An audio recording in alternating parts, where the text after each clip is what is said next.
see you all. Thank you for being here. Very nice. Now, of course, the big news this week, there's been an agreement on how to work out the divorce bill. And it could total up to £45 billion. Bit depressing. I mean, they only got engaged on Monday. No, huge congratulations to Prince Harry on his engagement to Meghan Markle. Isn't it wonderful? It's nice, isn't it? It's nice, yes. Your classic richest to richest story. That's Meghan on the right, waving. Bye, commoners. I'm a princess. Meghan has said she can't wait to start undertaking royal engagements and meet the British public. Oh, she is a good actress. Meghan's already good friends with Wills and Kate. They've been on a few double dates. But to avoid the press, Meghan's been wearing a disguise. Wouldn't it be amazing if she was in that thing? Hey, let's get some guests on! Later, we'll be meeting the always entertaining Mr. Robbie Williams. Yeah. He'll be talking about his new book. But first, she has sold over 42 million albums, won 3 Grammys, and is simply one of the coolest pop stars on the planet. Please welcome Pink! Yes! Pink! Hey! Hello, darling. Welcome back! Thank you. It's Pink, everybody! He's a writer or actor, comedian, academic. Is there anything this man can't do? Please welcome Mr. Stephen Fry! Great man from the She's the British actress who starred in Education, Drive, The Great Gatsby and Suffragette. It's always a pleasure to welcome Carey Mulligan. Look at you. Hello, my dear. Lovely to see you. Have a seat, Carey Mulligan. And he's here to celebrate an extraordinary 50 years in the music business with his ultimate greatest hits collection, Diamonds. Please welcome a true music legend, Sir Elton John!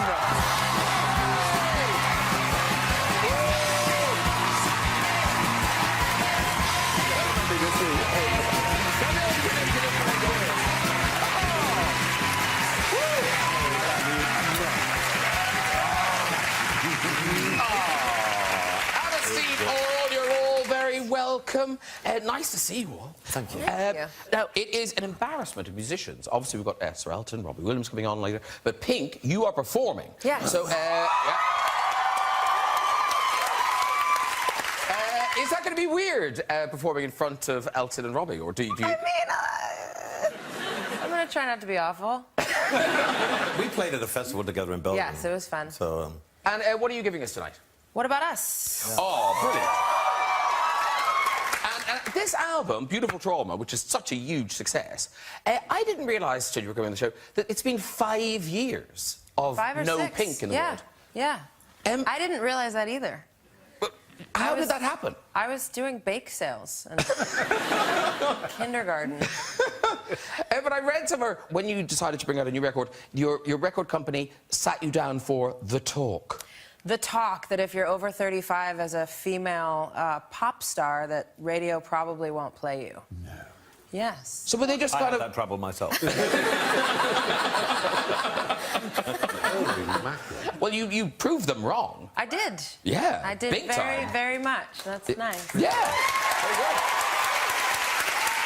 So, in terms of musical credentials, Stephen, I'm right in saying you're not a great gift to song. No, there are so many things I can't do. I can't do that. I've never been able to cross my legs. Even when I was at kindergarten, there was a little play mat, and all the other children, my knees were touching my cheeks. I can't do that. They would break my hips. But I've never been able to sing.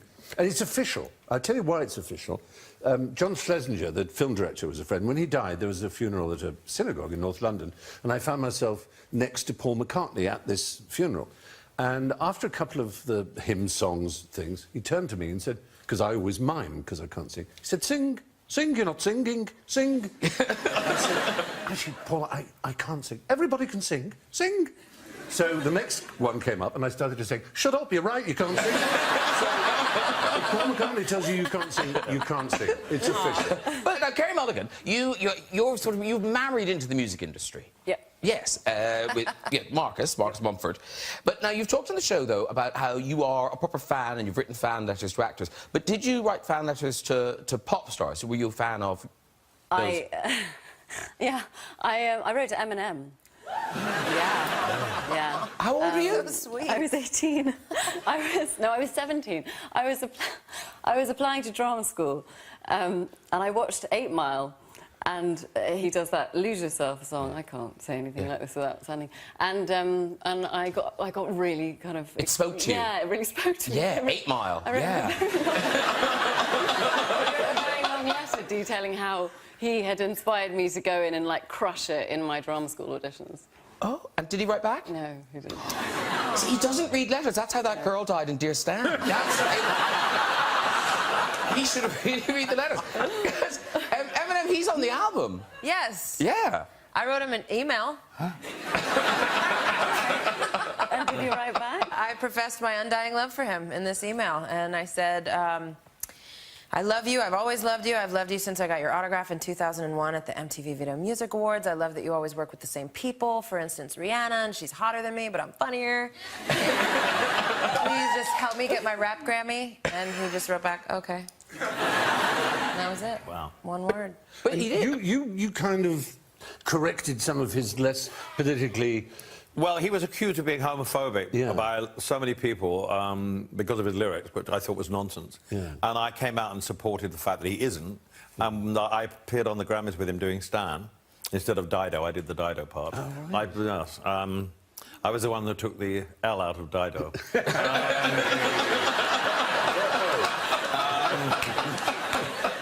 And we became friends, and we've been amazing friends ever since. Yeah. He's an amazing guy. I spoke to him last week. I interviewed him last week for a magazine. Really? And I just adore him. Yeah. I do too. He's quite a poet, isn't he? Oh, am I allowed to say what's in your house?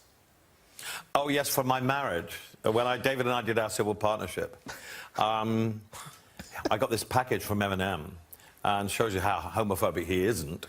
We had 2 diamond-encrusted cock rings on velvet cushions. For the men who have everything. Yes, exactly. And I have to say they have remained unused. Well,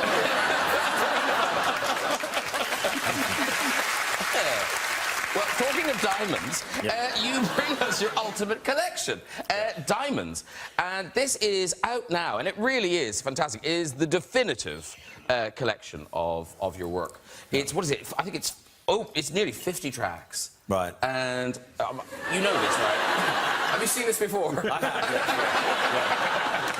yes. Colour movement, yes. And why diamonds? Just... I chose the title because I didn't want it to be called Greatest Hits Volumes 3, 4 or whatever, because it's boring. And I just, you know, I've always liked diamonds, and I've always worn diamonds. And I just thought diamonds is what the world needs at the moment, or for me anyway. So it's a cheerful title. And you, very kindly, or someone, has put together a kind of a montage of some of your career, and this is it.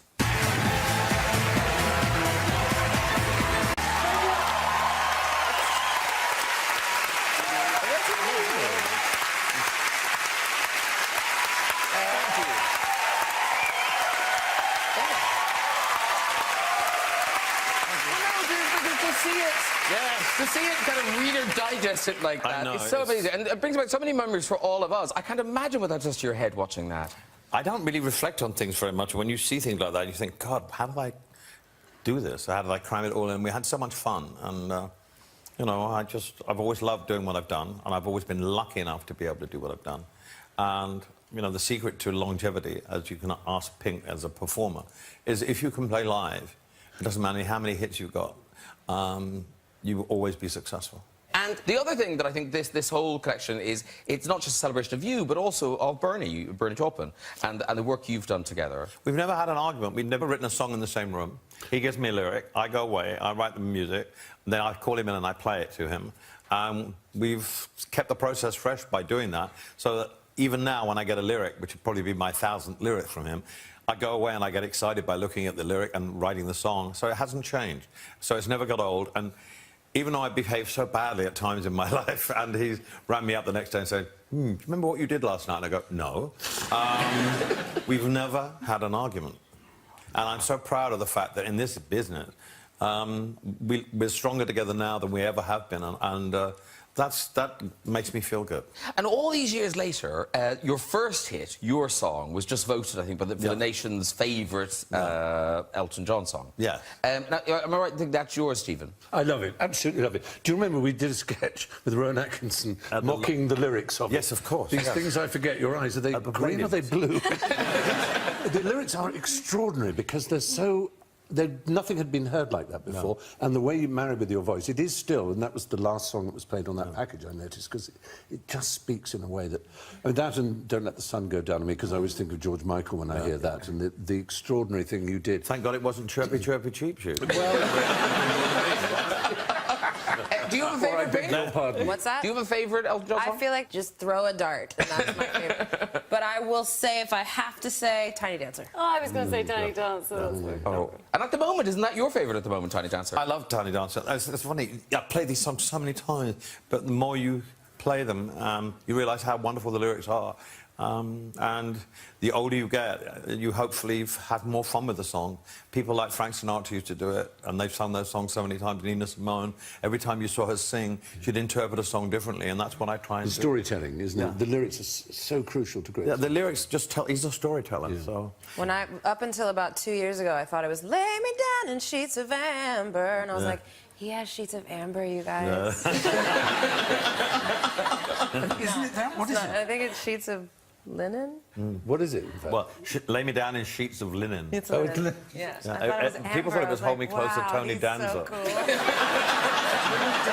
Danza, yes, exactly. But it didn't you say we had a lot of fun. You're still having fun. Of course, life is about having fun, but my fun is focused now on my children. Yeah. I mean, I'm lucky enough to still have the career, but my fun is now, you know, I'm going to my youngest nativity play tomorrow. I'm so excited. Yes. That's what my life is about now. And it's all about them, and the focus is off of me and onto them. Yeah. And at this stage of my life, it's kind of nice to be able to do that. Yeah. And in terms of Zachary and Elijah, is there a favourite dad's music? No. Oh. They like AC/DC. They do like Tiny Dancer. They like Leave On, but they really like it's Thunderstruck, and because it is Iron Man, they love AC/DC, and that's what we have to put on the car when we go in. They like I'm Still Standing, but it's AC/DC first. That's a great visual. Because Pink, you're a little boy. Now, the last time you were here, you were saying that he wasn't particularly a fan. Has it changed? He cries when I sing. No. Yes. Well, now he stopped crying, finally. He's 11 months now, he just looks away. Oh, how cute. And Willow tells me my singing is distracting. Thank you. But I thought Willow was quite into it, no? She likes Sia. Oh, OK. She prefers Sia. Oh, kids are cruel, aren't they? I picked her up from first grade, and one of her little friends was like, so raise your glass up, singing to me, and Willow rolled her eyes, and she goes, that's not even one of the good ones. Okay. How old is Willow? Thank you. 6. 6. Now, talking of children's favourites, Harry Potter, the audiobooks, how many hours of Harry Potter did you have to read? God, I think it's over 100, isn't it? Well, of course, when it started, my agent called me up and said there's this book called Harry Potter and the Philosopher's Stone. That's what it's called in England. In America, it's Sorcerer. Obviously, philosopher's a rather frightening idea.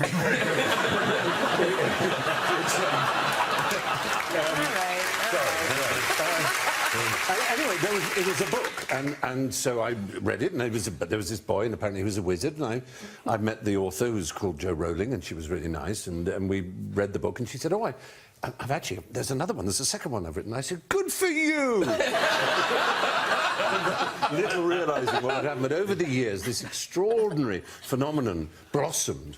There was and I loved reading them. Occasionally, there was a man stopped me in the street not long ago, and he shouted across the street, my children go to bed with you. Please rephrase that. Carey Mulligan's film is Mudbound. Now, this film, it's currently available on Netflix. It's streaming now, but it has had the most incredible reviews, and there's kind of a lot of awards buzz about it. So, whet their appetite. What is it about? It's about a really interesting period of history that I didn't know very much about. So it's post-Second World War, pre-civil rights. So it's about two families living on the same land and two soldiers coming home from the war. One is white and one is black. And the battalions were all segregated. So, so black soldiers were going over and fighting for their country, but then coming home to a segregated society. So it's kind of about that, but it's a family drama within that. So it's about these two soldiers who become friends. In Mississippi? In Mississippi, yeah. It's the mud state, isn't it? Yeah, very. We were filming outside in Louisiana, filming outside of New Orleans. It's very hot, very muddy, lots of mosquitoes, and extraordinarily, we had a snake wrangler on set, and his only job was to go around the set and clear the deadly snakes that were trying to kill us.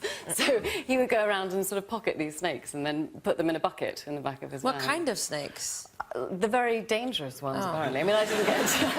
I don't know the species. Species? I've just taken Dana. Yeah. I've got a cold.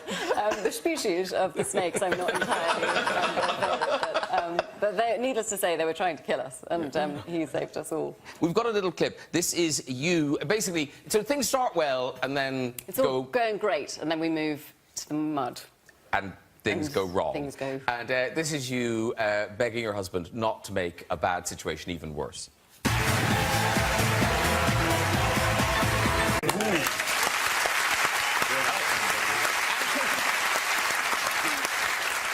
And there's a sort of unrecognisable Mary J. Blige in this film. Yeah, which is amazing. And again, fabulous reviews. Wow. And how hard is it for an actress to get over the fact that that's Mary J. Blige? It's quite hard initially, yeah, because you know, you sort of... Well, it's like, you know, I'm sitting at this... I've just been feeling completely... Maybe the day nurse, but I'm just sitting here next to these extraordinary people. It's completely blowing my mind. But, like, I look at Pink and in my head, I'm like...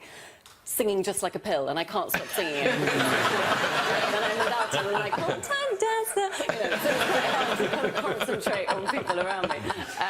So with Mary, that was going on in my head for the first couple of days, and then she became this character, and then it was just... She was a totally different person. Because, I know you wanted to work with Major Blige. I did. Yeah. She's one of the first people I ever approached. I walked into her trailer a long, long, long time ago on my first album, and I said, would you work with me? And she looked at me and said, no. And I was like, cool, I love you. I love you so much. Bye. But I respected it. I like when people are honest. Other than, yeah, call me. Yeah.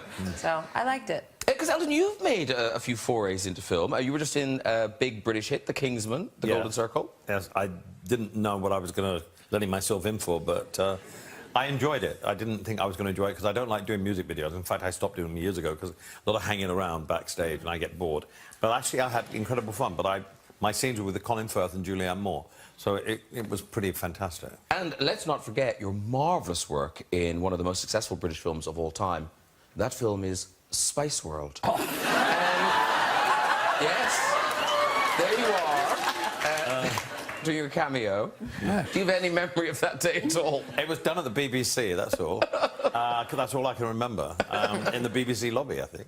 I'm pretty sure I was in that film as well. Yeah, you were. I was a kind of judge or something. Yeah. I remember. They were the reason I did it, I don't know if you were the same, it's because I had nephews and nieces, and if I hadn't done it, they would have killed me. Exactly. Because I could get their autographs. That's how huge they were. There was this period when they were bigger than anything on the planet, wasn't there? Exactly. And I remember Victoria Beckham came up. Not Beckham, she wasn't then. Victoria, whatever she was then. Adams, thank you. Posh Spice, I think her name was. That's how she came, and she'd read one of my novels. She said, you wrote a book called The Hippopotamus. And I just fell in love completely. I just thought, what a brilliant, stylish, clever woman. Whatever you think, these Spice Girls, no, they've got something, I think. No. And actually, I remember... the Prince of Wales had... She's lying. It was before Wikipedia, so how would she have looked it up? But there was the 50th... there was a special show for the 50th birthday of the Prince of Wales, Prince Charles, and they were on it, and I was emceeing it, or whatever it was, hosting it, and there was a line-up afterwards. And they were, I mean, they didn't care. That was all girl power, you know, and the Prince of Wales, and, oh, wonderful, lovely, thank you so much. And he got to them, and the first thing, Emma Bunting said to him, she said, oh, sir, Highness, sir, do you have a Prince Albert? And he said, yes, I'm his great-great-grandson, yes. No, do you have one? He said, well, he was the husband of Queen Victoria. No, but... And he looked at me completely baffled, and he didn't know what a Prince Albert was. So I had to say, well, sir, it's an item of intimate jewellery. He said, what do you mean? I said, no, further south. He said, is it called a Prince Albert? I said, yes. And he was like, oh, my heavens, he had to have a lie down, I think. I admired the spunk, as it were, you know, how an Australian would put it, you know, to... It's an icebreaker. Yeah, to ask him... I think we have a picture of the moment he met them. There he is. Oh, that's me in the background. Yes, Yeah, everyone seems very distracted by Jerry. Prince Charles is just pointing at her absentmindedly. Do you know, he did tell me, I think it's OK to repeat this, but Prince of Wales did tell me once that the best piece of advice his father had ever given him, he said, when you're doing a photograph and you're doing a lineup and there are women, always look only into their eyes. Don't for a second let your eyes drop to their chest, because that's when the photograph goes on. Yeah. And if you look, he's not looking down. All the rest of us, even us gay boys, are looking at him. He is very smartly sticking to his father's advice. Now, Stephen Fry has a book. He's got a book out. I know he has. Yes. Oh, bless. I've got it here. It's in called... your cupboard? It is in my cupboard, my capacious cupboard. Mythos. Now, this is Greek myths retold. And it's one of the things... When you go through this book, you realise that actually we know... I think people think we don't know these stories, but actually, when you see all the names, they're all things we use. Deep within the DNA, as it were, of our culture, aren't they? I mean, yeah. I remember when the internet started, I remember thinking it was the most magnificent thing that had ever happened in human history. It was even greater than printing. It would bring us all together. And it reminded me of Pandora, who was the gods made this woman, the first woman, and it means all gifted in Greek, Pandora. And they sent her down with this box. And she arrived and she had all the gifts and she was perfect and everyone fell in love with her. But she couldn't help but open this box and things flew out of the box. Now, that was the internet. I thought it was perfect. I thought it was going to break down barriers. We would all understand each other. Everything would be love and knowledge and tolerance and a genuine empathy. All the national barriers would break down. Instead of which, like Pandora's box, out flew all the ills of the world. You know, in the case of Pandora, it was starvation and murder and lies and hatred and intolerance, and all these things flew out, and these pests settled in the world. And that's the terror of the internet. It seemed to happen. It was going to be so great. And what went wrong? It was a Pandora's box. Yeah. But it's interesting because all these stories, they warn us of all these dangers. And they're great stories. And they all have a moral in the end. Yeah. And these are such old stories. And yet what you're saying sort of means we have learned nothing from them. Absolutely squid. Yeah, nothing. And not to be... did you know all these stories? I was obsessed with them as a child, but obviously I researched them again, busied myself in looking at them up. And they're so great. They are, aren't they? Have you enjoyed them? I have. Oddly, I studied Greek and Roman civilization at university. Did you? Really? I did it for a year because they failed no one. And who was your favourite hero? Oh, no, honestly, I did nothing. I just picked my nose and burnt holes in a coffee cup. That's all I did. Nothing. So this was very good to read. They were fresh to my mind. Right, it's time to meet our final guest. For the last 27 years, this pop superstar has been part of our lives. Now he unveils his own life in the new book, Reveal. Please welcome Mr. Robbie Williams.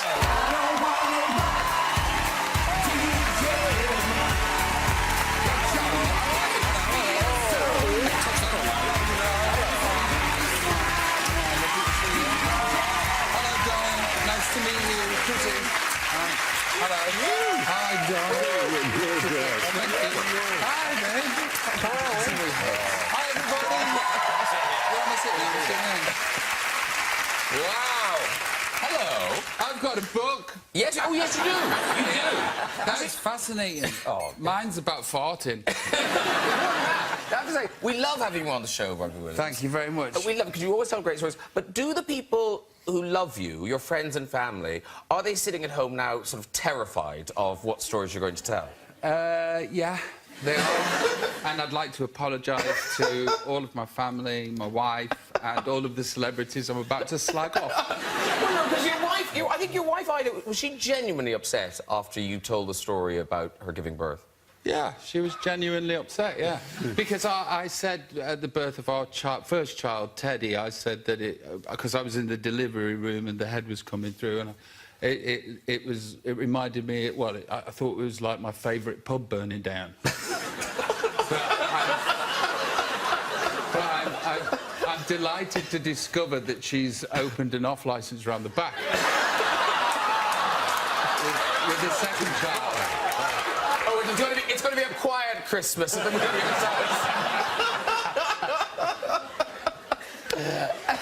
Now, before we get to the book, I have to say, now, you know everyone on the couch, but have you met Pink in the flesh before? We've met before, once, yeah. once in Los Angeles, and Pink's we've got a mutual friend, and her mutual friend got hold of me on email and said, Pink wants to talk to you. Is it all right if I give her your email? And I'm like, yeah, please do.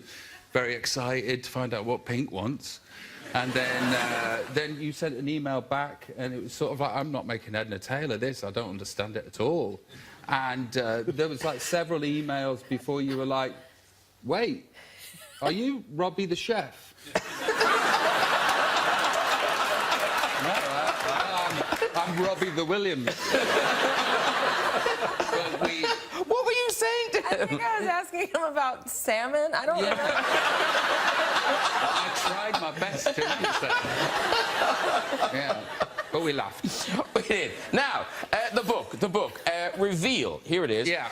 By Chris Heath, who obviously spent an awful lot of time with you and had access to kind of your life. And yeah. This is so you, because a lot of these books can feel a bit guarded, a bit filtered, and this doesn't. No, it's not. No, it really isn't. And actually, what's really nice is that Chris Heath kind of puts in the book, you know, after he'll listen to you and I talking, and I said to them, is it OK to put this in the book? And you say yes. Yeah, fire I think ahead. the problem is that I don't proofread them. So if I'd have proofread it, if I'd have read it at all, I'd have known, I'd have gone, no, God, they can't know that about me. That makes me an awful person. But all the awful stuff is in there, and hopefully interesting bits, and I hope to make you laugh. But... And they are amazing stories, but obviously they're not... You're not the only person in the book. Did you contact other people? Like, for instance, Jerry Halliwell, did you ring her and say, is it OK if I put that story about? No, I haven't done that. No, she doesn't come out of it badly. It's just... Yeah, she doesn't. She doesn't come out of it badly. No, so you were dating at the time? Well, we were dating. We were friends, and, you know... And I used to have this flat in Notting Hill, and the window was quite public. It was quite a public flat, and I'd be watching the TV, and a bus would pull up, and it'd be the top deck, and they'd just be like watching Robbie Williams watch the television every 20 minutes. And that particular evening, Jerry was around at the flat, and I don't know how, but 20 to 25 paparazzi were outside. And they were letting the flashlights go off like this, trying to get us to come to the window. And I thought, I'm going to phone the police and see what my rights are. And I don't want to bother the police, but I'd like to know, because this is weird. And the policeman came around, and I said, I'm really sorry to get you round, mate. I don't want to be a hindrance, but I've got all of these paparazzi, and I just want to know what my rights are. And the policeman goes, can I stop you? And I said, yeah. And he said, when you start out in your career, that's when you want the press, isn't it? But then when the press wants something from you, you don't like that, do you? And I'm thinking, oh, no. And I've got a policeman in my house and a Jerry Halliwell hiding in the cupboard right next to the policeman when he's having this conversation. And I'm like, oh, no, I've just got to get him out because I don't want to be told off, you know. And I'm like, oh, yeah, thanks, mate. Thanks for coming around. You're right, I'm sorry. Doff the cap off. He went. And I'm like, oh, Jerry, we can't do anything about the paparazzi, and we should get out of here. And I had the genius idea to put her in a hold-all. It's a very small version. And I literally put her in this duffel bag and put her over my shoulder. And like the paparazzi are all taking pictures, and I'm like, hi guys. She had a car, and I put her in the boot of a car, right? Which is funny.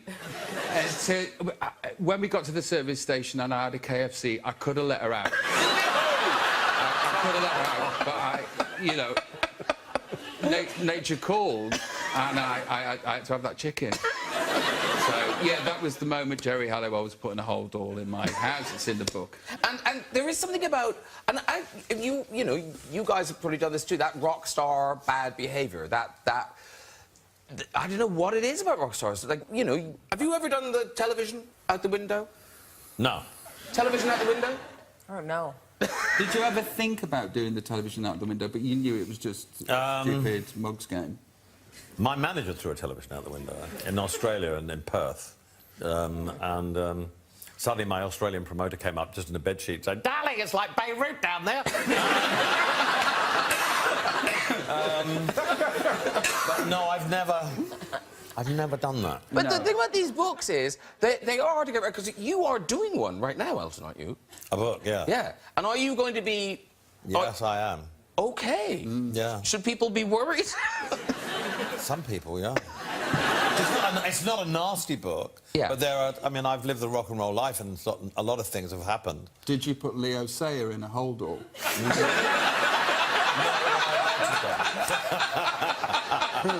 He'd be perfect. Hop in, Leo. You make me feel And Carey Mulligan, you will... Well, I doubt you'd write an autobiography, would you? No, no. I mean, because you don't even tell people what you do for a living. No, I can't handle the disappointment when people... Because you say you're an actress, and they go, "Oh, wow, what have you been in?" And then you list off, like, 15 independent films that had an audience of about my mum and my next-door neighbours, and they look so crushed that I just lie and I say, like, I'm studying geography at university. I told someone I was a documentary filmmaker last week. It was an Uber driver, and he told me his favourite film was Saw. And then he asked me what I did, and I said I'm making a documentary, because I was going to a sort of filmy place, you know, and it looked like I was going, you know, so I didn't want to crush You him. don't really want a driver whose favourite film is Saw. That's a bit of a worry, will you? I know, and he told Did me you have that, your like, finger on your phone? Yeah. That's like the first thing he said. Whoa. Yeah. That is weird. That was the opener. That was his opener. Well, because I was going to a film studio, and he was like, "Oh, I love movies. My favourite movie is Saw." And Human What do you Centipede. do? And there's Robbie, very quickly, because Pink is about to perform, but can you just quickly tell us the story about being in LA and meeting the gangster? Yeah. So, in Los Angeles, before children, I used to have this house that was just for football. I had a football pitch in the back. This is so rock and roll. I love it. Yeah. A special house for football. A special house for football, and then the kids came, and that was the end of that. That was the end of the fun. And so I'm up there one evening playing football, and there's a lot of people up there, small drive. Somebody's parked on the drive, and my neighbour can't get his car up the drive. My neighbour is Joey Pesci. Oh, yeah. Yeah. There he is. That's the exact look that he gave as he turned into the football pitch with a 9-iron and came at you mother... I'll do this. You mother... I don't fuck... And it was absolutely terrifying because, you know, he does that face so well. And I was absolutely mortified and pretended it wasn't my house. I don't know, it's an idiot, the guy that owns the place. Well, you should have been like Macaulay Culkin and done all these booby traps for him. I didn't think. So I sort of scarper and I get out of there. And the next day I hastily arrange a sign that says no parking, and I stick it down so everybody knows, including Mr. Joey Pesci, sorry, mate, that, you know, that I was doing something to stop this from happening. That evening, I went to an Italian restaurant, and the guy came over to me, and he went, "Hey, I really like what you did for Joey."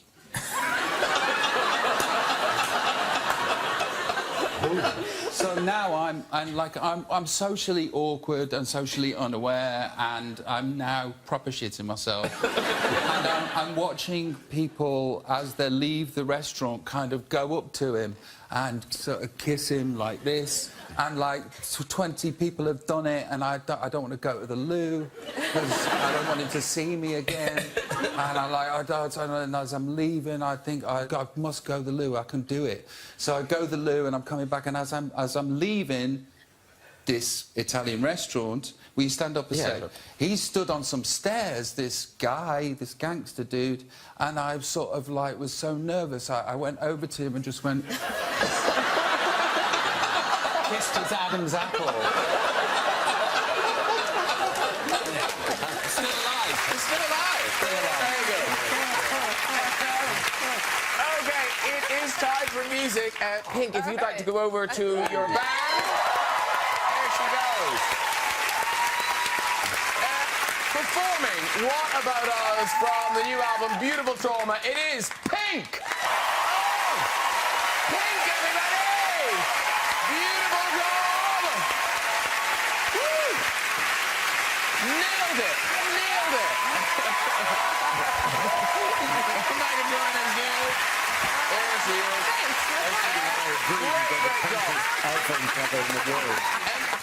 Very quickly, Pink, I totally forgot to mention earlier, you at the AMAs, the American Music Awards, I don't know if you saw this. I became a stunt woman. Yes. So you're hanging. How many? That's you in the That's purple. me, there. that little ant. How many floors up are you there? I don't know how many floors. I was 200 feet.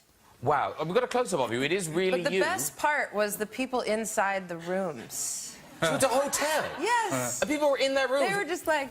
Hey. And were you singing live? Yes, I was. What possessed you? Oh, I don't know. I was terrified. Were you? I'm glad you were scared because it'd be weird if you weren't. I don't need to do that again. No. Check.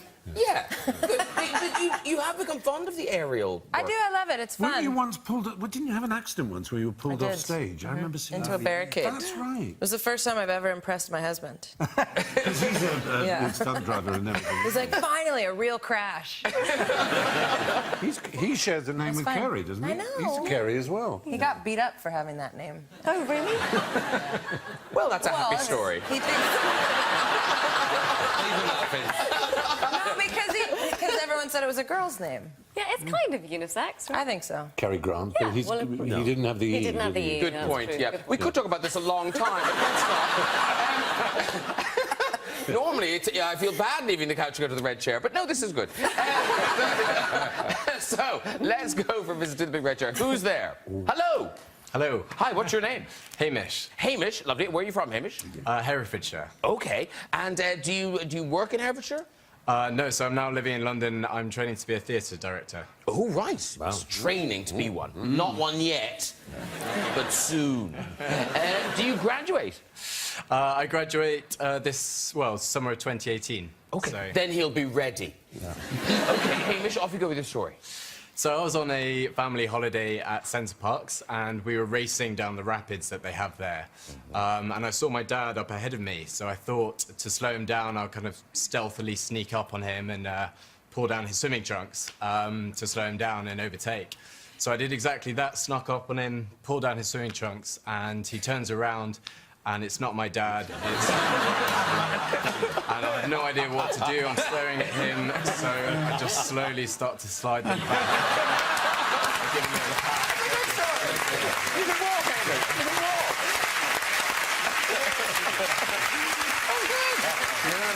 I wondered who that was. Yeah. I rather enjoyed it. Have we loaded the chair? Oh, we have. Why, hello.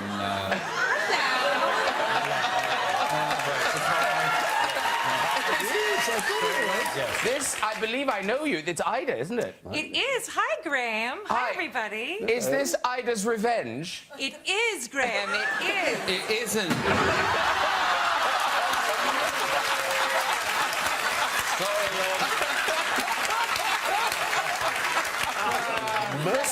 Christmas just got even quieter.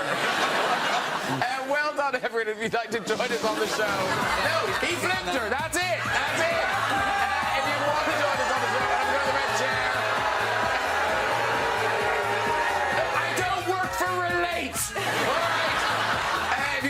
check content us via our website at this address. And that is it for tonight. Please say a huge thank you to my guest, Pink! Stephen Fry! Carey, Mulligan! Robbie Williams! And Sir Elton John! Join me next week with a packed sofa. We've got pop star Noel Gallagher, funny ladies Dawn French and Rebel Wilson, actors Jessica Chastain and Jack Black, comedian Kevin Hart, and Dwayne "The Rock" Johnson. I'll see you then. Good night, everybody. Bye-bye.